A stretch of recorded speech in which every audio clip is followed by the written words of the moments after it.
నేరం పట్ల ఉదాసీనత వహించడం కారణంగా ఏకంగా దేశ అధ్యక్ష పదవి వదులుకున్న ఘటన తాజాగా వెలుగులోకి వచ్చింది. సమాజంలో జరిగే నేరాలను ఉపేక్షిస్తే అది తీవ్ర పరిణామాలకు దారితీస్తుంది.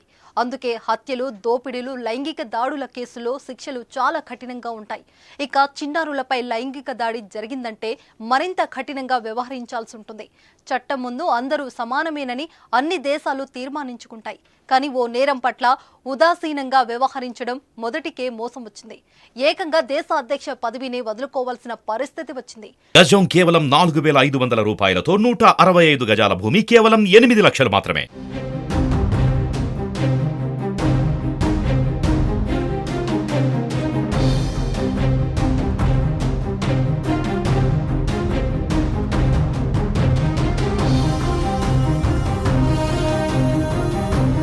చిన్నారిపై లైంగిక దాడి జరిగిన కేసులో ఓ నిందితుడికి హంగేరీ ప్రభుత్వం క్షమాభిక్ష ప్రసాదించడం తీవ్ర వివాదానికి దారితీసింది.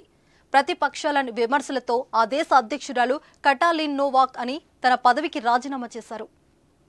హంగేరీ ప్రభుత్వాధికారం ఆ దేశ ప్రధాని చేతిలో ఉంటుంది. అధ్యక్షులకు అధికారాలు అంతంత మాత్రంగా ఉంటాయి. మార్చి 2022లో కటాలిన్ అధ్యక్ష బాధ్యతలు చేపట్టారు.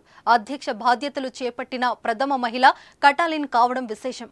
కొంతకాలం క్రితం ఓ బాలల సంరక్షణాలయ ప్రధాన అధికారి అక్కడ చిన్నారిపై లైంగిక దాడికి పాల్పడ్డాడని ఆరోపణలు వచ్చాయి.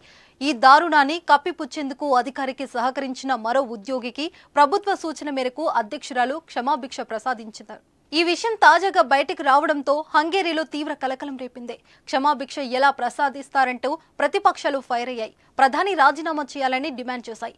దేశవ్యాప్తంగా నిరసనలు మొదలయ్యాయి. అధ్యక్ష నివాసం ముందు ధర్నాకు దిగారు.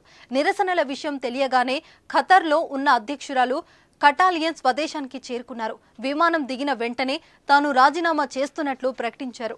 అధ్యక్షురాలి రాజీనామాతో శాంతించని నిరసనకారులు ప్రధాని సైతం రాజీనామా చేయాలని డిమాండ్ చేస్తున్నారు.